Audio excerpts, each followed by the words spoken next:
Good morning, everybody. We're ushering in September in 2016 today together. My name's Rob, and you're listening to me reading stuff. It's a poetry about me, my life, my studio life, my loves, my dislikes. I ask you questions, and I read you something, and then I wish you well, and we all go about our goddamn business. That's how we do it here. What do I want to talk about today? You know, what I want to do is just update you on my eye situation because I've been talking about it a lot. 2 weeks ago, for those of you who are newcomers, I developed a weird dryness on my eyelids, which seems like a weird place to develop dryness. So I got a little concerned, but I just was like, you know what? No big deal. Let's put some coconut oil on it and let's move on. But that got worse and worse. And then last week, I couldn't even open my left eye, not because of the dryness, so it wasn't like weird crustiness was keeping my eye from opening, although it was all puffy and red. So it had changed from dry to puffy and red and huge. And it took me at least 2 hours to get that left eye open enough for me to start drawing in my studio. So it was disgusting and embarrassing, and I had people come into town.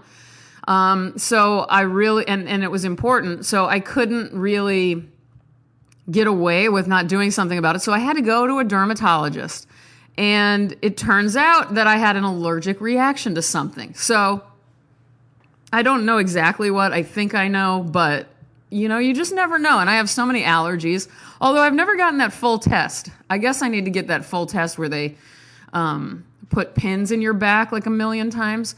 My poor brother, he's so allergic to so many things. He got that test, and they said it was the highest amount of I don't know how you word it, but he was allergic to the majority of the things they tested him for. It was so sad. And I fear the reason I haven't done it, to be honest with you, is, I love cats, and I am like 80% sure I'm allergic to them. And I love my cat, Frankie. So I really don't want to know about that. But I probably need to figure it out for other reasons. I'm not getting rid of Frankie. I don't care what anyone says. I'll deal with this. This is why you next to me at all times. This noise, that's my saline spray. I spray it in here about every half an hour, but I have to do that. If I do that, I feel okay. If I don't, I can tell it's Frankie's fur and dander or whatever that gets to me. Oh, I forgot to tell you guys. So I go to the doctor. It seemed like a Botox doctor. It was just whoever I could get into the quickest. And when he figured out that I was allergic, he just told me, all right, you just need to go get cortisone cream. And he said, put it on a Q-tip and paint it on those areas as if you're an artist. And I just kind of smiled to myself like, I got this, buddy. I know how to paint things on. So there you go. And it's better. It's still not 100%, but I would say we're going to be better and probably fully recovered in one day. Seamus Heaney. What do you think when I say that name? You may think, wow, he's one of the biggest poets who ever lived in this past century, and Robin's never read him. Well, guess what? I'm coming at you today with Seamus Heaney. Did I say Heaney? Seamus Heaney, born in Northern Ireland in 1939. I hope that's right. And he died in Dublin in 2013. So we've got an Irish poet, playwright, and guess what? Translator. I believe he translated Beowulf. So I don't... Wow, I'm in awe, apparently. All right, and in 95, he won the Nobel Prize for Literature. I got this book from, you guys hear about Matthew and Myra Sontheimer a lot, my good friends, and they gave me this book many years ago. So I don't know why I haven't read from it, but, I don't even know. I mean, to estimate, I still have like 70 books of poetry that I haven't read from to you all yet. So we could be doing this a long time. Whoa, hold on. My cat is doing something bad. I'm telling you, this cat is just trying to destroy me here. I am almost done with my show, my upcoming show, which, by the way, sorry, I'm getting off of Seamus Heaney for a second. Everyone in Texas, I want you to know my upcoming show that I've been working really hard towards is opening November 12th. I believe that's a Saturday in Dallas, Texas at Tally Dunn Gallery.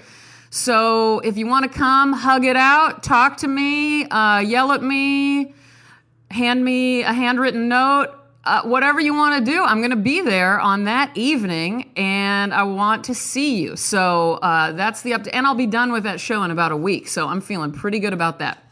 Back to Seamus Heaney. What else do I have to say to you about him? Oh, I like on his headstone, it reads, "Walk on air against your better judgment." I'll leave you at that as I begin to read you The Birthplace. This is from Station Island, his book that was published in 1984. Did I tell you guys I'm reading from Open Ground, which is a Farrar, Straus, and Giroux book that was published in 98. Wow, I certainly sounded chipper there when I said 98 for some reason. All right, moving on. The Birthplace. 1. The deal table where he wrote, so small and plain, the single bed a dream of discipline, and a flagged kitchen downstairs, its moat slants of thick light, the unperturbed, reliable ghost life he carried, with no need to invent, and high trees round the house, breathed upon day and night by winds as slow as a cart, coming late from the market, or the stir a fiddle could make in his reluctant heart. 2.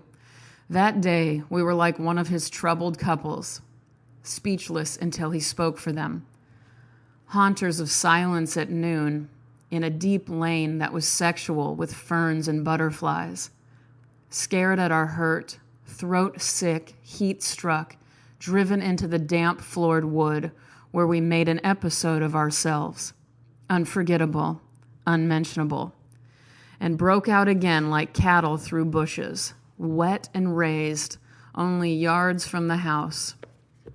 3. Everywhere being nowhere, who can prove one place more than another?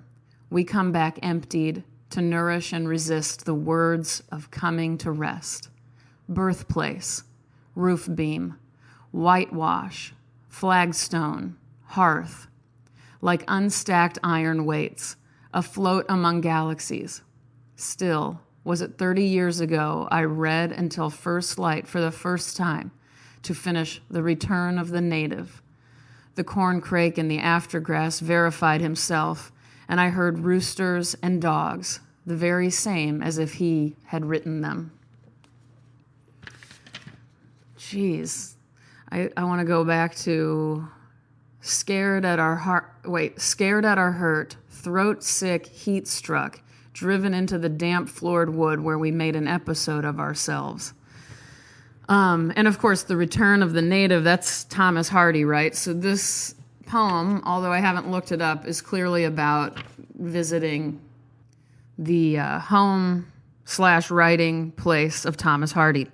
I love doing that. I love visiting gravestones, and I love visiting where people lived. Even if I just cruise by on foot and look up where I know they were. I do it all the time. I'd rather do that than almost anything when I travel. You guys, come check out what I'm thinking about and looking at and creating over on Instagram and Twitter. The situation there is at ROBYN_ONEIL. David, the email intern, tells me I got a couple of very sweet emails I need to read and respond to, so I'll do that as soon as I can. If you guys could just give me until at least next week when I finish up this show I'm working on, I would appreciate it. But thank you ahead of time for your thoughts, and thank you for being you. Keep doing that. Let's end with some of the wisest words ever written. Happy wife, happy life. Just kidding. I seriously turn murderous when I hear that dumb phrase. And I keep hearing it. Like every TV show I watch, someone says that. Happy wife, happy life. It makes me crazy. It really seriously does. It annoys me to no end. What I was really going to end with is old Sammy Beckett. Ever tried, ever failed. No matter. Try again. Fail again. Fail better. You guys, what do I want to say? Propel yourselves forward. Be gentle, be concerned, and be convicted. I love you. I'll talk to you all next week. Have a great weekend. Bye-bye.